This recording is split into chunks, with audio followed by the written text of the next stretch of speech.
So, as I said, we're going through this series called Hope in the Dark, which is believing God is good when life is not. And to hear a real life example of what that is like, we'd love to hear from you, Dave. Dave, why don't you just, I guess, start off by telling people what the challenging time was that you've been through recently? Sure. First of all, I've got a cold, so I do apologise if this isn't clear. Can you hear me okay at the back? Yeah, cool. It was Christmas 2015, and I remember getting a call from my mum, which kind of was one of those turning points in your life where as soon as I spoke to her, I knew that something was wrong. And she'd had cancer 7 years previous and miraculously had an operation that at the time saved her life. And, we're all very thankful for that. And she got to attend my sister's wedding. She got to attend my wedding. She got to see our nephews grow up, or two of them, and born. But yeah, that Christmas, she basically said that her cancer had come back, and not only had it come back, but actually this was serious. This was. She tried to put a gloss on it, but I could tell that there's nothing that could be done about it. And I remember sitting there on the bed just stunned. I was just knocked for six, and and then following my wedding in February 2016, which she was able to get to, a couple of months later, it was on the 14th of April 2016, sadly she lost her battle with cancer and sadly died. I'm not holding it together with that. How did you cope with that? How did you navigate that? If I'm being perfectly honest, I probably went through a range of things. Now, I know that maybe those of you who've experienced bereavement of someone very close and precious to you can maybe relate to this. But you kind of go through a process of grieving which takes you from extremes. So, it could be intense anger, despair. At times you were, relieved that you didn't have to see that person in the state that she was. In the last 2 weeks of her life, I was able to be at her bedside, and all I can describe it as is pure evil. Cancer is pure evil. Just seeing somebody you love so much wither away. It took her speech, it took her physical health, it took her energy, it took everything from her day by day. And it is, there's no putting a gloss on it. It is pure evil. And I struggled. I struggled in the run up to that. I struggled afterwards, and it's been 3 years, but there's still, I suppose, days when I'm not so good. Actually, there could be triggers like Mother's Day, or you see a family together and you see the family unit there, and that can be difficult. The pain isn't as intense now, but I don't think it's something you ever get over. So and again, I'm sure those of you who've experienced bereavement will relate that actually it's not something that you just turn a corner and everything's fine. Actually, it's something you live with, and life is different, and you have to cope with that. Yeah, well, I appreciate that honesty with that, definitely. So obviously that's a very dark time, which still has its moments. Where's the hope that you have managed to find in all of that?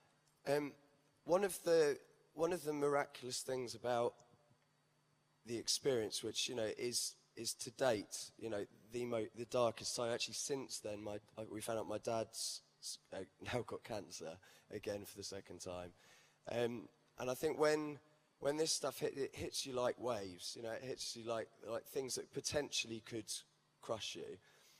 But I think what it does is when you're presented with hell in front of you, and that's how I would relate. That actually it's hellish. It really is. It's like hell on earth, and you're experiencing it. And I think there is the possibility that could derail you and could actually change certain things about your life. And I've noticed since ways in which things that have to be dealt with, ways in which it's maybe made me lack patience and compassion for people. That actually when when somebody else has got a cold or has got a headache, and, your normal response would be to comfort them. But I would go through periods of like, well, what's that?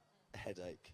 Like, I've seen worse. And I've had several times that where I've literally, it's like in the Psalms where David speaks to himself, I've had to check myself and say, look, you're being an idiot. You literally are being an idiot. It's not this person's fault that you've had this experience. And also what I've had to reflect on is that, someone else might not have walked the path that I've walked, but they've probably walked through other dark times of their own. So actually, you never know what someone's going through.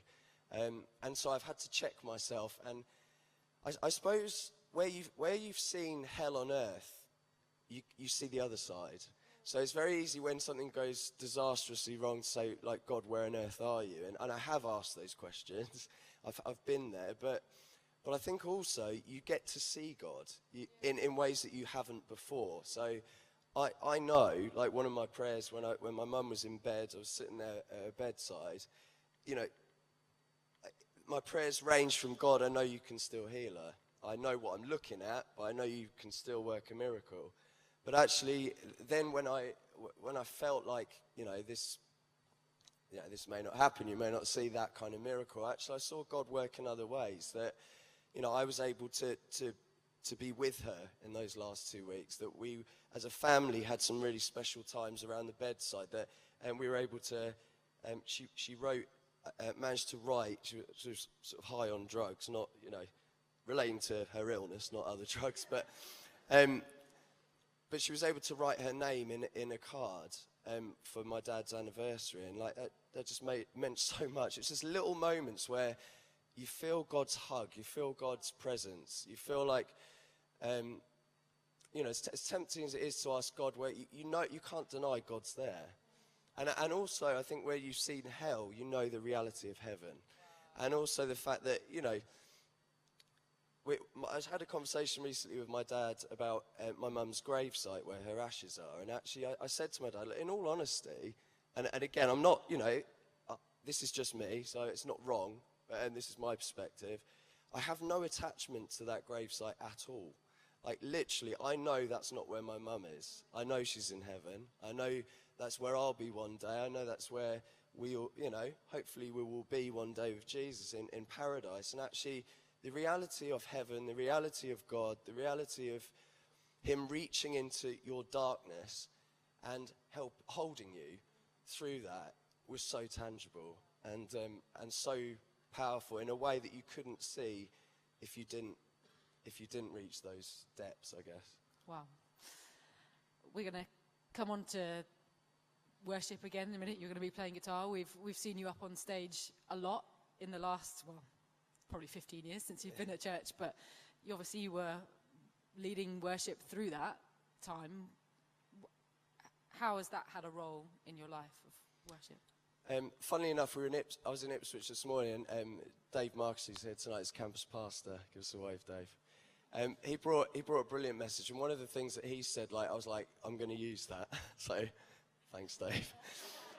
He said that when we worship, we enthrone God. And actually, it's not that God isn't on the throne and waits for us to sing, and then he's like, oh, thanks, I can resume my seat on the throne. But actually, in our lives, we enthrone God. Because actually, in those dark times, what we've got to do, the easy thing is to go onto Facebook and go on about how terrible things are, or let that influence our attitudes, period. So, if I didn't check myself, then my attitude towards other people would stink, continually. And actually, what I had to do is rein that in. But actually, when we praise, what we're doing is we're taking our eyes off ourselves. And the amazing thing is you place them on a living, a loving God who understands, who knows the answers, who has the ability.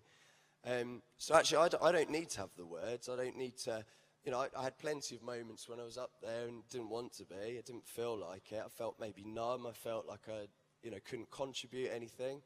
But actually, we have a role to lift up praise, whatever the circumstance, because God is King of Kings and Lord of Lords, regardless of what happens in my life. And actually, when you do that, the power is immense, because suddenly the pressure lifts. You can see you know, you lift your situations to God, and He can take that, and He's exalted in your life.